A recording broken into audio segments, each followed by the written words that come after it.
Em um mundo repleto de ruídos, onde tantas vozes disputam nossa atenção, há um livro que atravessa os séculos em silêncio, falando diretamente ao coração. A Bíblia não é apenas um livro, é uma biblioteca sagrada composta por 66 livros, ou 73, segundo a tradição católica, escrita por mais de 40 autores, em diferentes épocas, idiomas e culturas, mas unida por uma única mensagem: o amor de Deus pela humanidade. Ela é dividida em duas grandes partes. O Antigo Testamento, que narra a criação, as alianças, os profetas e a espera pelo Messias. E o Novo Testamento, que revela a promessa cumprida em Jesus Cristo. Os evangelhos são 4: Mateus, Marcos, Lucas e João. Cada um, à sua maneira, nos apresenta a vida, os milagres, os ensinamentos e o sacrifício de Jesus. Mateus escreve para os judeus.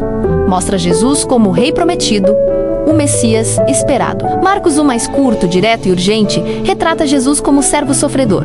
E João vai além, nos apresenta o Cristo eterno, o Verbo de Deus feito carne. Juntos, eles formam um retrato profundo de um Deus que se fez homem e habitou entre nós. No princípio, Deus criou os céus e a terra. Com uma palavra, ele fez existir o que antes era vazio. Separou a luz das trevas, os mares da terra seca e, em cada detalhe, colocou sua beleza e perfeição. A criação dançava ao som da voz do Criador. As águas obedeciam, as estrelas tomavam seus lugares e a natureza florescia sob seu olhar cuidadoso. Mas entre tudo o que foi criado, havia algo especial. Do pó da terra, Deus formou o ser humano.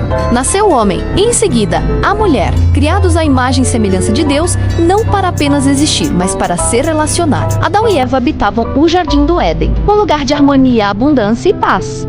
Lá não havia nem medo, nem solidão e nem dor. Havia comunhão perfeita com o Criador. Eles eram livres, uma liberdade sagrada. E foi justamente aí que uma escolha mudou toda a história. A serpente sussurrou a dúvida. O desejo de ser como Deus inflamou o coração. E com um ato de desobediência, a pureza se partiu. O pecado entrou no mundo. Ao longo dos séculos, reis tentaram destruir esse livro. Ideologias tentaram apagá-lo. Mas ele permanece, como uma rocha firme em meio às tempestades da história. Trouxe consigo a vergonha, o medo e a separação. O jardim se fechou e o homem se afastou de Deus. Mas mesmo naquele momento de queda, Deus não virou o rosto.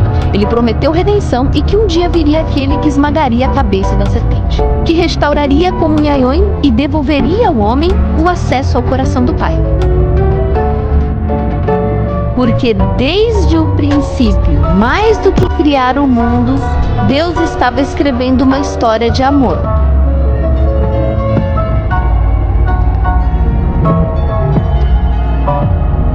Uma história que começava no Jardim do Éden, mas que teria seu clímax na cruz e sua eternidade no céu. Ao longo dos séculos, reis tentaram destruir esse livro. Ideologias tentaram apagá-lo.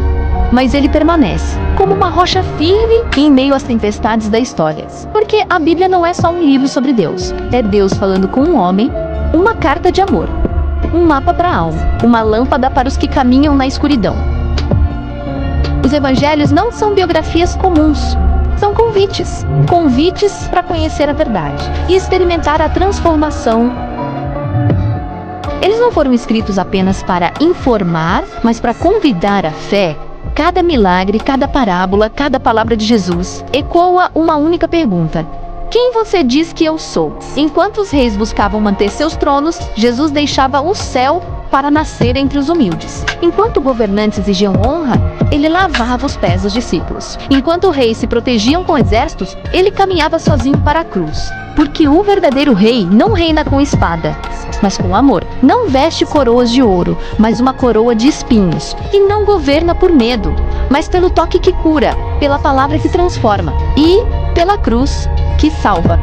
Após 400 anos de silêncio, a voz de Deus ecoou no deserto. Preparem o caminho do Senhor. Jesus nasceu, o Filho de Deus. O Emanuel Deus conosco. Ele curou os enfermos, ensinou com autoridade, amou os esquecidos. Porque onde Jesus passa, a morte recua. Onde ele toca, nasce esperança. E onde seu nome é invocado com fé, o impossível acontece. Talvez você já tenha ouvido falar da Bíblia, mas já encontrou de verdade? Já deixou que ela falasse ao seu coração? Já conheceu o Cristo dos Evangelhos? E não apenas o nome Jesus? Hoje a mensagem ainda ecoa: vinde a mim todos que estão cansados, e eu vos aliviarei. A Bíblia é viva, os Evangelhos são atuais, e a voz de Deus ainda chama por você.